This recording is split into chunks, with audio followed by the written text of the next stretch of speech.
Adelante con ellas, con las seleccionadas. Un oyente nos plantea: soy el hermano Noé, laico consagrado. Me dirijo a usted con la intención de plantearle un problema que atañe a la sociedad de todo tiempo. ¿Cómo distinguir entre hecho histórico y mito cuando escrutamos la Sagrada Escritura?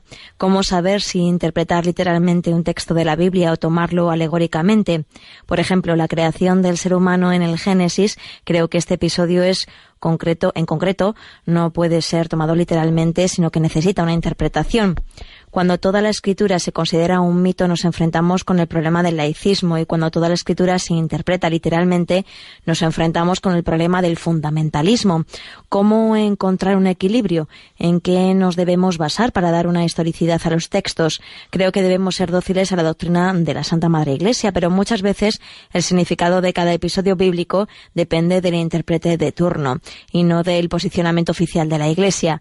Por favor, le ruego que me transmita un poco de luz en este dilema. Gracias a la Virgen y a todos los que hacéis posible Radio María. Bueno, lo primero, felicidades, ¿no?, a nuestro oyente, a Noé, que nos dice que es laico consagrado, porque ayer era el día de la vida consagrada. Y bueno, yo también, las palabras que utilizamos tiene su importancia, ¿no? Cuando se dice, es que claro, las cosas que son un hecho histórico o un mito, y se hace esa especie de dualidad, ¿no?, que es dualismo, claro, es hecho histórico o mito. Existen en la Sagrada Escritura géneros literarios que no son en absoluto reducibles a lo mítico, sino que tienen muchos matices, y yo no utilizaría la palabra mito, porque la palabra mito ni ha nacido en el contexto bíblico, tiene otros contextos griegos, etcétera, que yo creo que son ajenos a nuestra tradición.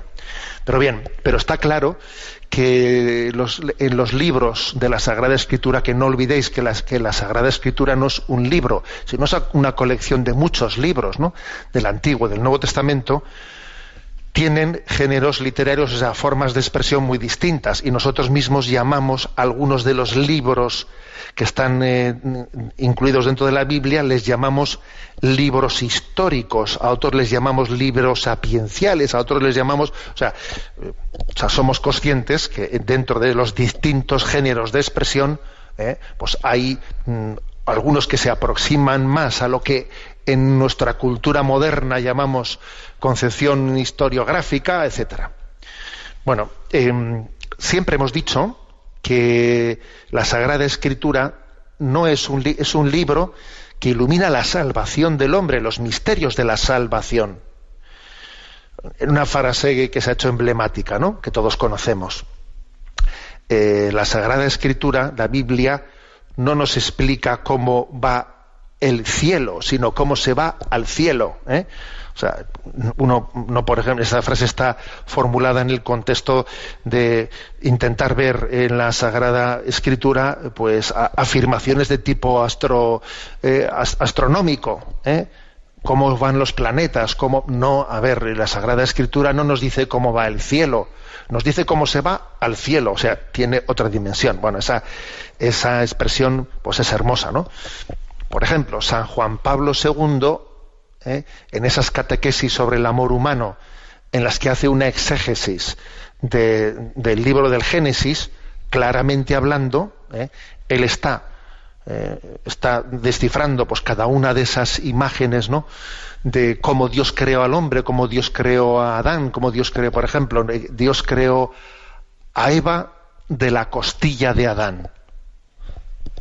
Y claro, que San Juan Pablo II, y con toda la tradición de la Iglesia, pues dice, la creación de Eva de la costilla de Adán, dice, pues viene a reafirmar esta sí que es carne de mi carne y sangre de mi sangre. Es decir, es una afirmación que en el fondo, o sea, que está fundamentando la misma condición y la misma dignidad del hombre y de la mujer.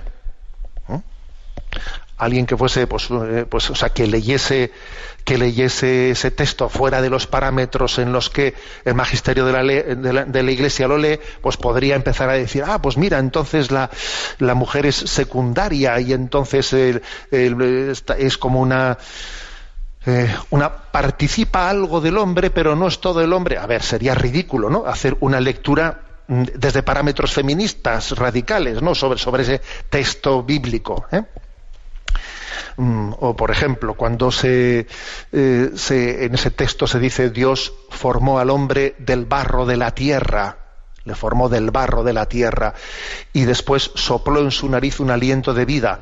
Obviamente, si alguien pretendiese, ¿no?, pues hacer una lectura así literalista de ese texto sería absurdo, sería ridículo.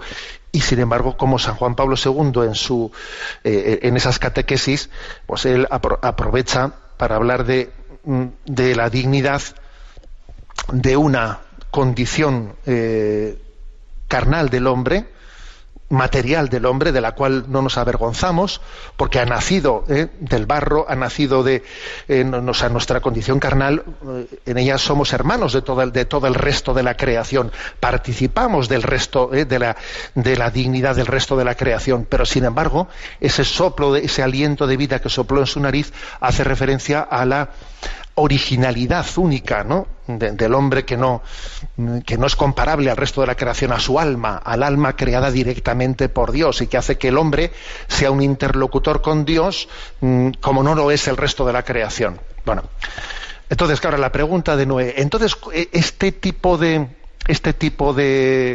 disquisiciones, este tipo de matizaciones, ¿dónde beber de ellas? ¿Cómo distinguirlas? Pues recurriendo al magisterio de la Iglesia, recurriendo por una parte al catecismo de la Iglesia Católica, en el catecismo de la Iglesia Católica se hace una lectura de la Sagrada Escritura desde la tradición de la Iglesia, y recurriendo, claro, no únicamente al catecismo, sino a determinados desarrollos, como por ejemplo yo ahora mismo he puesto el caso de las catequesis de San Juan Pablo II, ¿no?, sobre el amor humano, que están muy inspiradas en esos capítulos del Génesis, a los que ha hecho también referencia el oyente en su pregunta. O sea, es desde el magisterio de la Iglesia y desde la tradición de la Iglesia en la que vemos cómo ha entendido, digamos, ¿no?, la tradición de la Iglesia, cómo entiende el magisterio de la Iglesia esos textos de la Sagrada Escritura. Recordad que, según dice el Concilio Vaticano II, la Constitución Dei Verbum, que la fuente de la revelación es la Sagrada Escritura y la tradición. Y es desde esa tradición plasmada especialmente el magisterio de la Iglesia en la que se nos enseña a leer la Escritura, se nos enseña a leerla. Adelante con la siguiente pregunta. Belén.